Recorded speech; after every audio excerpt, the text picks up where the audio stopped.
ការសង្ខេបរឿងរាមកេរ្តិ៍ខ្សែទី6សុគ្រីពបានទៅហៅហនុមាននៅភ្នំកុន្ទលីហើយបញ្ជាឲ្យប្រែក្រឡាខ្លួនពន់ទំហំរាមដៃមនុស្សសុគ្រីពដាក់ហនុមានក្នុងថង់សម្ពុតយកទៅប្រគល់ថ្វាយដល់ព្រះរាមអស់សង្ឃឹមព្រោះឃើញហនុមានមានទំហំខ្លួនតូចពេកតែហនុមានក៏បញ្ចេញឫទ្ធានុភាពឲ្យព្រះរាមឃើញភ្លាមលុះទ័ពស្វាជួបជុំគ្នាអស់ហើយព្រះរាមត្រូវការរកអ្នកខ្លាំងពូកែម្នាក់ទៅស៊ើបការនៅក្រុងលង្កា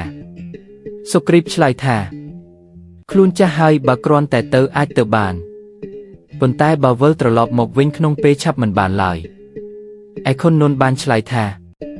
ខ្លួនមិនហ៊ានទៅទេព្រោះថាពេលត្រឡប់មកវិញខ្លាចនាងវិកតាសីដែលហាមាត់នៅចាំខ្លោងទ្វារលង្កា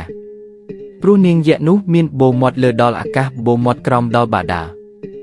បាននរណាម្នាក់ទៅលង្កាតែងតែវង្វេងស្លាប់ក្នុងពោះនាងដូចនេះមានតែហនុមានម្នាក់ទេដែលអាចធ្វើដំណើរទៅបានមុននឹងចេញទៅហនុមានបានសុំចិញ្ចៀនព្រះរាមដើម្បីឲ្យនាងសីតាជឿជាក់ថាខ្លួនជាសេនារបស់ព្រះរាមហនុមានហោះហួសលង្កាទៅជួបមុនីឥសីដែលចង្អុលប្រាប់ពីក្រុងលង្កាមុនីឥសីបានពូតបាយ3ដុំឲ្យហនុមានបរិភោគហនុមានស្មានថាតិចក៏សើចចំអកឲ្យឥសីប៉ុន្តែបរិភោគបាយ3ដុំនោះមិនអស់ក៏ខ្មាស់ឥសីហនុមានបានហោះទៅជួបនាងវិកតាសីដែលចាំនៅខ្លោងទ្វារក្រុងលង្កាហនុមានមិនឲ្យនាងវិកតាសីដឹងទេព្រោះខ្លាចសង្គ្រាមកើតឡើងនាំឲ្យខូចពេលសន្យាជាមួយព្រះរាម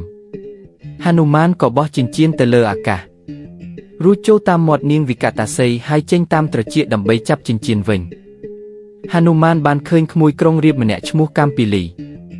ដែលមានកម្ពស់1យោជន៍ឃើញទេពកញ្ញាទាំងឡាយដែលក្រុងរាពណ៍លួចយកមកឃើញឃ្លាំងក្រុងរាពណ៍ព្រមទាំងឃើញក្រុងរាពណ៍កំពុងផ្ទុំជាមួយនាងមណ្ដោគិរី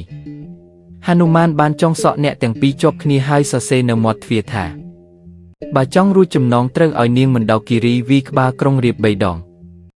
ហនុមានរកនាងសីតាមិនឃើញសោះហើយក៏ទៅស៊ើបក្បែរពួកស្រីបម្រើបាននិយាយពីក្រុងរាពណ៍ដែលមានមហេសីច្រើនណាស់ប៉ុន្តែនៅតែទៅលួចព្រះមហេសីរបស់ព្រះរាមហើយថែមទាំងនិយាយថាក្រុងរាពណ៍យកទៅទុកក្នុងសួនអសោកហនុមានត្រេកអរខ្លាំងណាស់ហើយក៏ទៅជួបនាងសីតាភ្លាមប៉ុន្តែនាងសីតាមិនទទួលស្គាល់ព្រោះនឹកស្មានថាក្រុងរាពណ៍ក្រឡាខ្លួន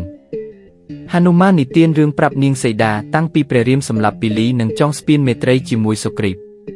ហើយប្រើខ្លួនឲ្យមកស៊ើបការរកនាងសីតាសួររកវត្ថុតាង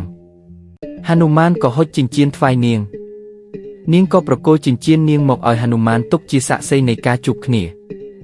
ក្រោយពេលលានាងសីតាវិញហនុមានបានដើរបំផ្លាញក្រុងលង្កាដោយបានសម្លាប់យក្សជាច្រើននាក់ដូចជាសហសកុមារនិងអតិកៃមេតបយក្សបន្ទាប់មកហនុមានបានធ្វើឲ្យអិនជិតចាប់បានប៉ុន្តែសម្លាប់មិនបានសោះហនុមានក៏ប្រាប់យក្សឲ្យយកសម្ពុតមករុំខ្លួនច្រើនជាន់យកប្រេងមកចាក់និងយកភ្លើងមកដុតទើបស្លាប់លុះដុតរួចហើយហនុមានក៏ហោះឡើងទៅលើអាកាសទម្លាក់សម្ពុតនោះទៅលើក្រុងលង្កាធ្វើឲ្យឆេះខូចខាតយ៉ាងដំណំរួចក៏បាននាំដំណឹងនេះទៅទូលថ្វាយព្រះរាមត្រេកអរយ៉ាងខ្លាំងព្រមទាំងឲ្យរង្វាន់ហនុមានយ៉ាងគាប់ចិត្ត